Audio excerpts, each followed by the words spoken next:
Muy bien amigos, regresamos con más Mundo IP. En el bloque pasado hablamos del conflicto en Medio Oriente, de la guerra en Ucrania, y en este quisiera comenzar por el viejo continente, porque Europa del Este se sigue teniendo que decidir entre acercarse a Occidente o inclinarse hacia Rusia. Ya lo tuvo que hacer Moldavia con un referéndum que salió prácticamente empatado, en el que el 50,18% se pronunció a favor de entrar en la Unión Europea, frente a un 49,82%. Y ahora fue el turno de Georgia, cuyas elecciones enfrentaron al gobierno considerado prorruso por Occidente, con una oposición que mira al oeste. Y en este contexto de fuerte polarización se impuso el oficialista Sueño Georgiano, con poco más del 54% de los votos, tras hacer campaña pidiendo evitar la ucranización del país, mientras que la oposición denunció fraude, una acusación a la que se sumaron los observadores europeos, afirmando que existieron casos de compra de votos y boletas dobles, sobre todo en las zonas rurales. Además aseguraron que las cámaras de los colegios electorales y las personas presentes delante de las urnas habían provocado un clima de presión e intimidación, dando la sensación de un gran hermano. A su vez, desde Movimiento Nacional Unido, uno de los partidos de la oposición, afirmaron que el gobierno les había robado el futuro europeo, dado que Bruselas había advertido que si ganaba el gobierno sería un retroceso para sus posibilidades de entrar al bloque comunitario. Europa juega con quienes pretenden la membresía, utilizando la posibilidad como un instrumento de presión, como hizo recientemente la presidenta de la Comisión Europea, Ursula von der Leyen, en su gira por los Balcanes occidentales, exigiendo que adoptaran la misma política exterior que Bruselas, sobre todo a Serbia, que ya dijo que se oponía a las sanciones contra Rusia. Victoria del partido oficialista de Georgia en las elecciones legislativas.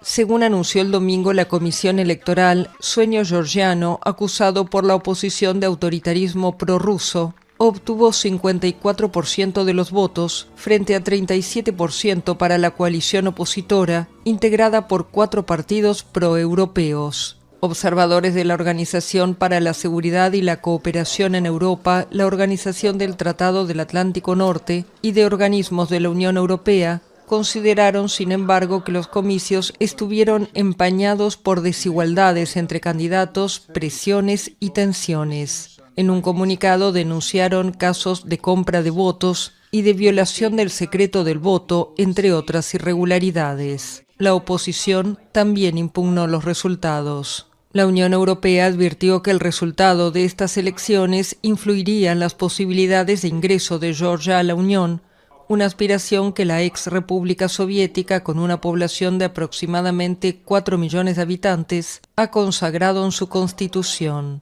Este país, a orillas del Mar Negro, está todavía muy marcado por la invasión rusa en una breve guerra en 2008, luego de la cual Moscú instaló bases militares en 2 regiones separatistas georgianas, Abjasia y Osetia del Sur, que reconoció como estados independientes. Sueño Georgiano, en el poder desde 2012, está acusado de haber derivado hacia la implementación de un régimen autoritario prorruso alejado de la Unión Europea y la OTAN. Ese partido gobernante hizo campaña presentándose como el único capaz de impedir una supuesta ucranización de Georgia. Asimismo, en Europa siguen tomando fuerza los movimientos antiinmigratorios. Incluso la presidenta de la Comisión Europea, Ursula von der Leyen, abandonó su postura más liberal para pedir que se adoptara el modelo italiano y se enviara a los solicitantes de asilo a centros fuera de las fronteras del bloque, después de que Polonia y Finlandia suspendieran el derecho al asilo y Alemania y Francia levantaran controles fronterizos dentro del espacio Schengen. Pero ahora fue el turno del Reino Unido, que reanudó las masivas manifestaciones lideradas por la extrema derecha, que habían tenido lugar tras el asesinato de 3 niñas el pasado 29 de julio, y la circulación de una noticia falsa que afirmaba que el culpable era un inmigrante. Ahora las protestas estuvieron lejos de ser tan violentas como entonces, pero tenían el mismo reclamo, una política migratoria mucho más dura. Además exigían la liberación del activista radical que había organizado la marcha, Tommy Robinson, que había sido detenido por desacato al tribunal y puesto en prisión provisional hasta el lunes. Además, acusaron al mandatario laborista Keir Starmer de instaurar una tiranía y moverse por el ansia de poder, el odio y el miedo al Islam. Pero lo que disparó la tensión fue que al mismo tiempo fue organizada una contramanifestación antirracista en la que se llamaba a frenar a la extrema derecha, por lo que se desplegó un fuerte dispositivo de seguridad para evitar un enfrentamiento entre ambos grupos. A su vez, se destacó que de la manifestación antifascista participaron varias figuras de la política, como el ex líder laborista Jeremy Corbyn o la primera diputada negra del Reino Unido, Diane Abbott. Miles de manifestantes marcharon el sábado por el centro de Londres pidiendo leyes de migración más duras. La protesta se llevó a cabo bajo una fuerte vigilancia policial tras la detención de Tommy Robinson, un líder de extrema derecha. Tommy Robinson's the only man that's ever spoke out against the oligarchy. Tommy Robinson es el único hombre que ha hablado en contra de la oligarquía, y lo han silenciado, lo han metido a la cárcel. Es nuestro héroe, es el natural, es el William Churchill de ahora, es nuestro Churchill. Churchill of now is our Churchill. Los partidarios de Robinson, ex líder de la Liga de Defensa Inglesa, pidieron su liberación y criticaron al gobierno por la represión de los manifestantes tras los disturbios del verano boreal en Reino Unido. Robinson fue puesto en prisión preventiva el viernes, antes de una vista judicial que se celebrará el lunes. Se le acusa de haber incumplido una orden del Tribunal Superior de 2021 que le prohibía repetir acusaciones difamatorias contra un refugiado sirio que lo demandó. Una coalición de grupos de extrema izquierda organizó una contramanifestación al mismo tiempo, lo que hizo temer enfrentamientos en el centro de Londres. Vivimos en un país multicultural. Londres ha sido multicultural desde la época romana. Es parte de lo que somos, es parte de lo que somos y siempre será parte de lo que somos. Y si no les gusta, que se vayan, en mi opinión. Entre los asistentes estuvo el miembro del Parlamento y antiguo líder del Partido Laborista, Jeremy Corbyn. Sin embargo, la policía se movilizó para mantener separados a los manifestantes y detuvo a 4 personas, 2 de ellas por presuntos delitos de orden público en la protesta y otras 2 por presuntos delitos de agresión cerca de la contramanifestación. Y ahora quisiera pasar a Estados Unidos, que contiene el aliento por las elecciones del próximo martes, en una carrera por la Casa Blanca que se prevé tan pareja como la anterior, por lo menos en las encuestas, aunque varias le dan alguna ventaja a Donald Trump en los estados péndulo, que son los que van a terminar definiendo la elección. Y en la recta final, Donald Trump elevó el tono contra la inmigración, sosteniendo que Estados Unidos era un cubo de basura gracias a la política migratoria de los demócratas. Una afirmación que hizo después de decir que los migrantes envenenaban la sangre del país, que la delincuencia era una cuestión genética y que los haitianos se comían a las mascotas. Y estas declaraciones son resaltadas por los demócratas para aumentar el apoyo de los latinos, que están mostrando un nivel de indiferencia con Kamala Harris que hace temer una escasa participación. A su vez, Harris se dejó ver por primera vez junto al expresidente Barack Obama, que sigue teniendo una gran imagen positiva y que ya había protagonizado 5 eventos de campaña a favor de la demócrata, afirmando que Trump era un aspirante a rey y un dictador. Además, también compartió escenario en Michigan con la ex primera dama Michelle Obama, que tiene unos índices de popularidad incluso superiores a los de su marido, y advirtió que los derechos reproductivos de las mujeres estaban en peligro si Trump volvía a ocupar la Casa Blanca. No obstante, la división del partido y el malestar por su apoyo incondicional a Israel también se hizo notar en un estado que tiene una comunidad importante de musulmanes, ya que fue interrumpida por quienes rechazaban la postura sobre Gaza. Donald Trump afirmó el jueves que Estados Unidos es un cubo de basura debido a la política migratoria de su rival Kamala Harris durante un mitin en Arizona, uno de los 7 estados que pueden decidir el resultado de las elecciones presidenciales. That's what's happened to her. We're like a garbage can. Somos como un cubo de basura. Es la primera vez que digo eso, y cada vez que hablo de lo que han hecho a nuestro país me enfado más y más. Es la primera vez que digo cubo de basura, pero ¿saben qué? Es una descripción muy acertada. Se suponía que Trump iba a hablar de la vivienda, pero enfocó su discurso en desacreditar a Harris y en explicar cuál será su política migratoria si gana los comicios.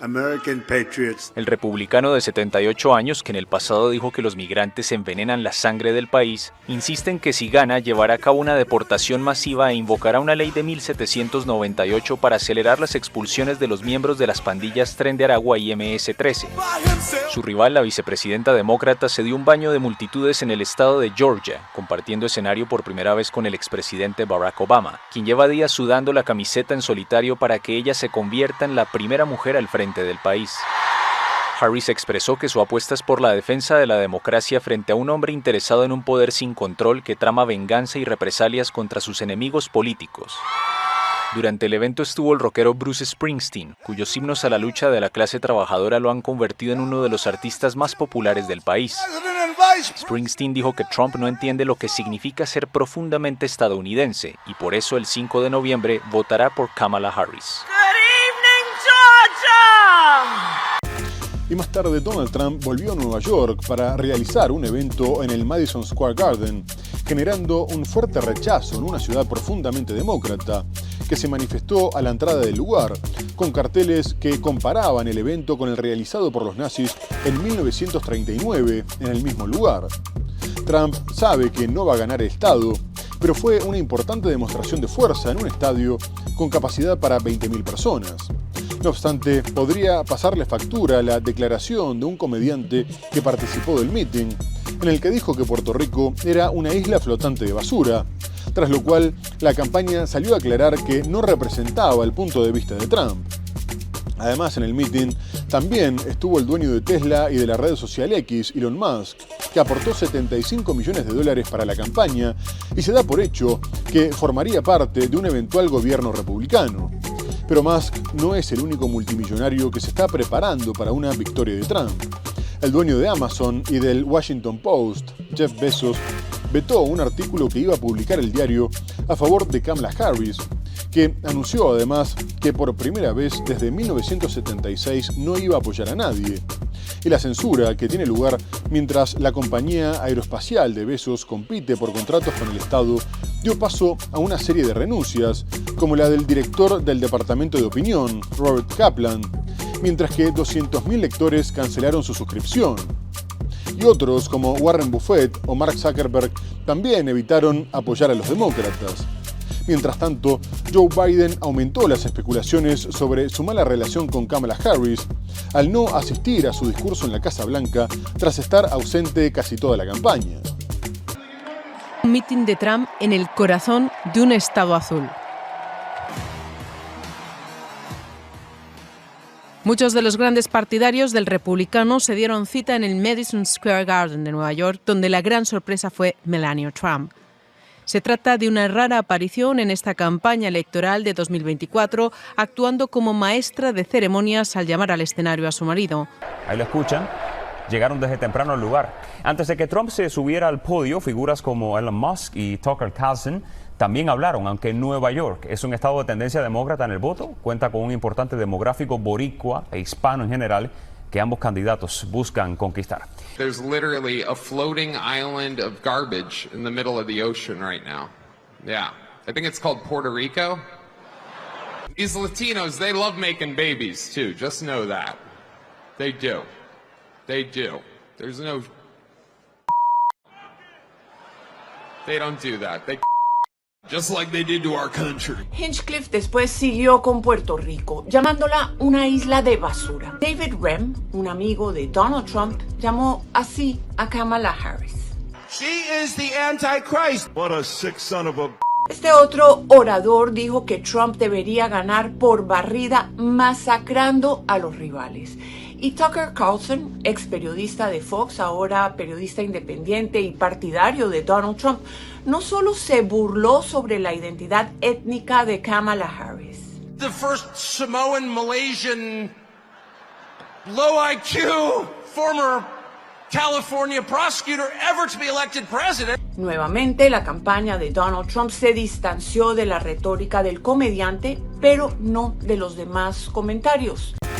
Mientras tanto, continúa la polémica entre Venezuela y Brasil después de que este último vetara el ingreso de Venezuela a los BRICS, afirmando que se había perdido la confianza entre ambos después de que Caracas no cumpliera con su promesa de publicar las actas electorales que comprobarían la victoria de Nicolás Maduro en las pasadas elecciones presidenciales.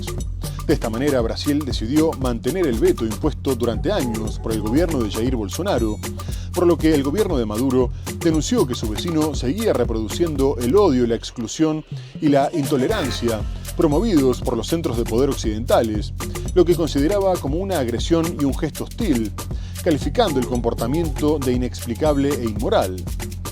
Y ahora fue el fiscal venezolano, Tarek William Saab, quien arremetió contra el presidente brasileño, Luis Ignacio Lula da Silva, sosteniendo que el accidente que sufrió en los días previos a la cumbre y que le impidió asistir tenía que ser investigado, porque posteriormente se lo vio sonriente e ileso, lo que consideró como una evidencia de que había utilizado su supuesta caída en la residencia oficial para mentirle a Brasil, a los BRICS y al mundo entero, aunque Lula sí se dejó ver con una herida en la nuca. Además, el fiscal dijo que había un gran malestar en la izquierda latinoamericana y los movimientos revolucionarios del mundo por la indigna y nefasta actuación del gobierno de Lula al vetar y agredir cobardemente a Venezuela, siguiendo de manera obediente las órdenes de los enemigos históricos de sus pueblos. Por último, agregó que había recibido información de fuentes directas de que Lula había usado el accidente para no asistir. El fiscal general de Venezuela, Tarek William Saab, puso en duda el sábado el accidente doméstico que sufrió el presidente de Brasil, Luis Ignacio Lula da Silva, y lo acusó de usar el hecho como coartada y engaño para impedir el ingreso de Venezuela a los BRICS. El presidente brasileño canceló por recomendación médica su viaje a Rusia para la cumbre de los BRICS tras sufrir un accidente doméstico que le ocasionó una herida en la parte posterior de la cabeza. 3 días después del accidente, el equipo médico indicó que el mandatario se encontraba estable y apto para trabajar. A la cita en Rusia acudieron de forma presencial representantes de la Cancillería brasileña, quienes, según Venezuela, impidieron que se sumaran como miembros activos a los BRICS. El gobierno de Venezuela consideró el veto a los BRICS como una agresión. El ex canciller y asesor de Lula, Celso Amorim, dijo en tanto que el veto tenía que ver con una ruptura de confianza. Según Amorim, Maduro prometió a Lula difundir el escrutinio detallado de la elección del pasado 28 de julio en la que fue proclamado como presidente reelecto entre denuncias de fraude. A la fecha, la autoridad electoral no ha publicado, como manda la ley. La Cancillería venezolana informó en un comunicado que el país contó con el respaldo y apoyo de los países participantes en la cumbre para la formalización de su ingreso al bloque de los BRICS, pero la representación de la Cancillería brasileña decidió mantener el veto que el expresidente Jair Bolsonaro aplicó a Venezuela durante años. Las relaciones empeoraron aún más en septiembre, cuando Caracas revocó la autorización otorgada a Brasil para representar a Argentina en el país y en particular para gestionar la residencia de la embajada donde se refugian 6 colaboradores de la líder opositora María Corina Machado desde marzo. El presidente ruso y aliado de Maduro, Vladimir Putin, había expresado más temprano que el consenso era necesario para la inclusión de un país en el bloque y manifestó su deseo de que la situación se resuelva entre Brasil y Venezuela. Más tarde, el mandatario venezolano, Nicolás Maduro, bajó el tono contra su par brasileño, Luis Ignacio Lula da Silva, y dijo que esperaba que se pronunciara él mismo sobre el veto a los BRICS, porque era probable que haya sido una decisión de la Cancillería, que era conocida por seguir las órdenes de Washington. Pero Lula estaba más preocupado por la segunda vuelta de las elecciones municipales, en las que no sacó buenos resultados. Y si bien no van a tener una repercusión directa a nivel nacional, fueron consideradas como una advertencia. En total se votó en 51 ciudades y la derecha y la extrema derecha se quedaron con la mayoría de las 26 capitales regionales, mientras que el oficialismo solo se impuso en una. Y el resultado más destacado tuvo lugar en San Pablo, donde el opositor de centroderecha, Ricardo Núñez, le ganó por unos 20 puntos a Guilherme Boulos, un diputado y activista social que había recibido el respaldo de Lula, aunque la derrota del Partido de los Trabajadores no fue una victoria del expresidente Jair Bolsonaro, y Núñez celebró afirmando que le había ganado a todos los extremos. Y Bolsonaro tampoco tuvo una buena actuación, más allá de haberse quedado con 4 capitales, dado que estuvo lejos de la demostración de fuerza que pretendía para que le quitaran la inhabilitación hasta el 2030 por cuestionar la transparencia de las elecciones presidenciales. Y en Chile también hubo elecciones locales, en las que la coalición de izquierda del presidente Gabriel Boric fue derrotada, lo que preocupó al gobierno, ya que son vistas como un anticipo de las presidenciales del 2025. No obstante, la derecha esperaba un resultado más contundente y a la extrema derecha no le fue bien. La centro-derecha triunfó en la segunda vuelta de las municipales del domingo en Brasil, en detrimento de los partidos del presidente de izquierda Luiz Inácio Lula da Silva y del exmandatario de extrema derecha Jair Bolsonaro. En Sao Paulo, mayor ciudad de América Latina y capital económica del país, el alcalde conservador saliente Ricardo Nunes fue reelegido de forma rotunda con 59% de los votos, frente al izquierdista Guilherme Boulos, que terminó con 40%.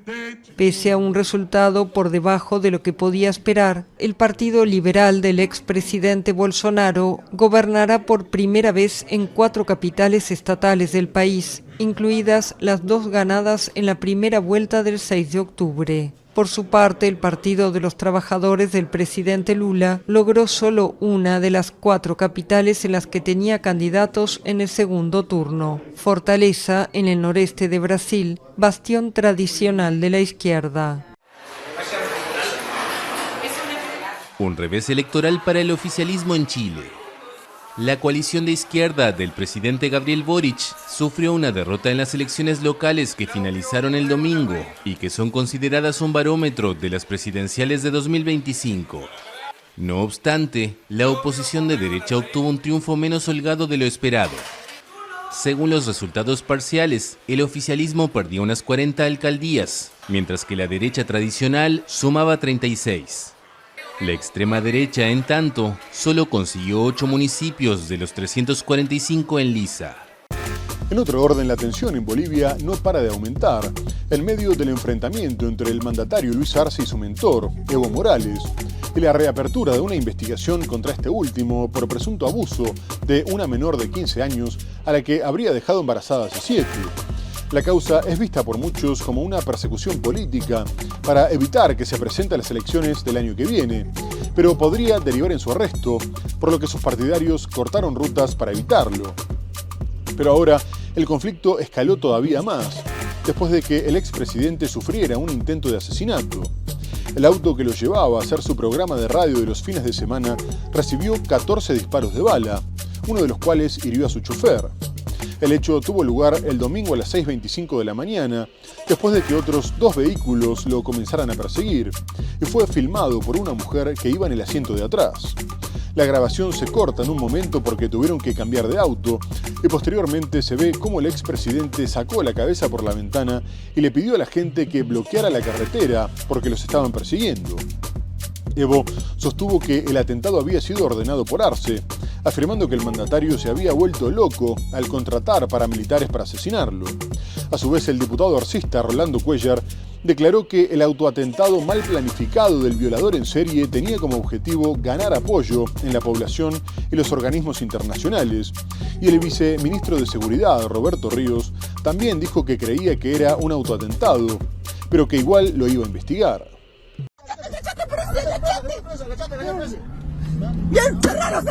El expresidente boliviano Evo Morales denunció el domingo un atentado con varios disparos contra el vehículo en el que viajaba. Morales denunció que hombres encapuchados realizaron 14 disparos contra su vehículo e hirieron a su chofer, que lo trasladaba a su programa semanal de radio en Cochabamba, en el centro del país.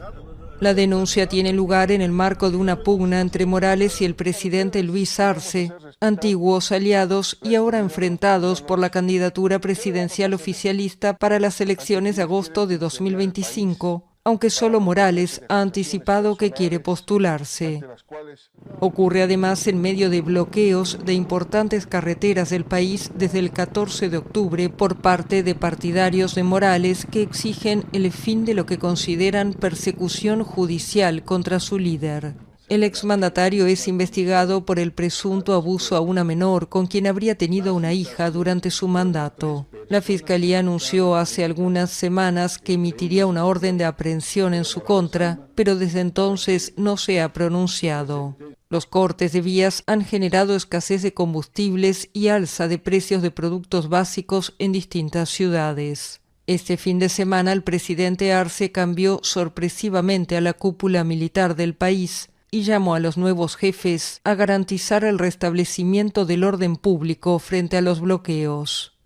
Y vamos a terminar en Uruguay, donde el candidato del izquierdista Frente Amplio, Yamandu Orsi, ganó las elecciones presidenciales con un 43% de los votos, frente a Álvaro Delgado, del oficialista Partido Nacional, que se quedó con el 28%. No obstante, los 15 puntos de diferencia no le permitieron a Orsi ganar en la primera vuelta y tendrá que disputar el balotaje el 24 de noviembre.